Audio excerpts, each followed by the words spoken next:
नमस्कार। फर्स्ट बिहार झारखंड देख रहे हैं आप। मैं हूं आपके साथ प्रिया। बिहार में चुनावी साल है और राजधानी पटना में अब मेट्रो की रफ्तार भी सियासत की चाल को तेज कर रही है। सितंबर में पीएम नरेंद्र मोदी के संभावित दौरे की चर्चाएं जोरों पर हैं। कहा जा रहा है कि वो पटना मेट्रो के प्राथमिक कॉरिडोर का उद्घाटन कर सकते हैं, लेकिन दूसरी ओर विपक्ष इस विकास यात्रा को चुनावी स्टंट बता रहा है और वोटर अधिकार को लेकर नया मुद्दा खड़ा हो चुका है। पटना मेट्रो का सपना अब हकीकत बनने के बेहद करीब है। सितंबर के पहले हफ्ते में ट्रायल रन शुरू होने की संभावना जताई जा रही है और इसके लगभग 15 दिनों बाद प्रधानमंत्री नरेंद्र मोदी खुद इसका उद्घाटन करेंगे बिहार की राजधानी में आकर के। आपको बताएं कि 5 स्टेशन बनकर तैयार हो गए हैं, जिसमें से न्यू पाटलिपुत्र बस टर्मिनल है, जीरो माइल जो है वो भी इसमें शामिल किया गया है, भूतनाथ स्टेशन को शामिल किया गया है, भूतनाथ स्टेशन को शामिल किया गया है, खेमनी चक भी स्टेशन को शामिल किया गया है, मलाही पकड़ी स्टेशन भी इसमें शामिल है। मेट्रो की 3 कोच वाली ट्रेनें लगभग 900 यात्रियों को एक साथ ले जाने की क्षमता रखती हैं। इसे पूरी तरह पर्यावरण के अनुकूल और ऊर्जा कुशल बनाया गया है। मेट्रो डिपो में विद्युत आपूर्ति की प्रक्रिया जो है अगले 3 दिनों में शुरू हो जाएगी और उसके बाद आरएसएस यानी कि running system support control room active हो जाएगा, जो मेट्रो संचालन की रिड होगा।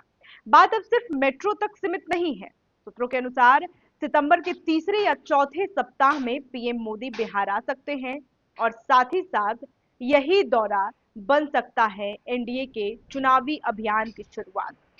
22 अगस्त को भी पीएम मोदी एक दिन दौरे पर बिहार आए थे, जहां उन्होंने 1300 करोड़ की परियोजनाओं की सौगात दी थी बिहार वासियों के लिए।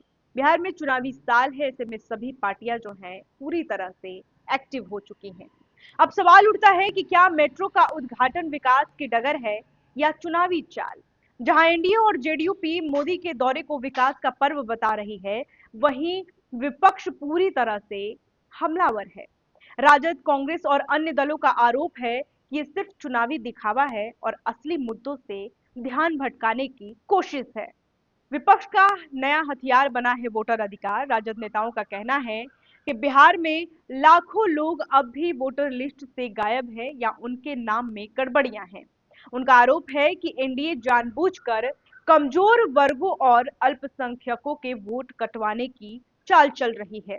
सवाल ये है कि क्या जनता मेट्रो की चमक को देखेगी या वोटर अधिकार के सवाल पर विपक्ष की बात सुनेगी। बिहार में चुनावी बिसात बीत चुकी है।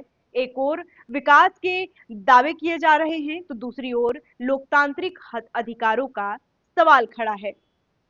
पटना मेट्रो की रफ्तार किसे सियासी बढ़त दिखलाएगी, ये तय करेगा जनता का जनादेश। फिलहाल सभी की निगाहें पीएम मोदी के संभावित सितंबर दौरे पर टिकी हुई हैं। क्या कुछ खबर सामने निकल कर आएगी, हम आपको बताएंगे, समझाएंगे। बने रहिए फर्स्ट बिहार झारखंड के साथ। पनोरमा ग्रुप, जो सोचता है वो करता है। ये लो, मुंह मीठा करो। आज मैंने अपना जॉब छोड़ दिया। अब हम पूर्णिया वापस जाएंगे। जॉब छोड़ दिया है? मतलब ये घर कैसे चलेगा? हम करेंगे क्या? और माँ बाबूजी क्या बोलेंगे? इसलिए मैं एक और मिठाई का डब्बा लाया। अपने बिजनेस के लिए लोन अप्रूव हो गया। अरे लोन अप्रूव हो गया वो तो ठीक है, लेकिन पूर्णिया में हम रहेंगे कहाँ? अपना घर भी तो नहीं है वहां। इसलिए तो एक और मिठाई का डब्बा अलग से लाया हूं। हमने पूर्णिया में घर ले लिया है, पूर्णिया के ई होम्स पैनोरमा में। पूर्णिया में पैनोरमा ग्रुप लेकर आए हैं ई होम्स पैनोरमा। बड़ा घर, आलीशान जिंदगी और अत्याधुनिक सुविधाओं के संग। अरे अरे, अब क्यों मुंह मीठा करवा रही हो? क्योंकि हम घर वापसी जो कर रहे हैं। घर वापसी की खुशी पूर्णिया में ई होम्स पैनोरमा के संग। E Homes Panorama, luxurious lifestyle redefined.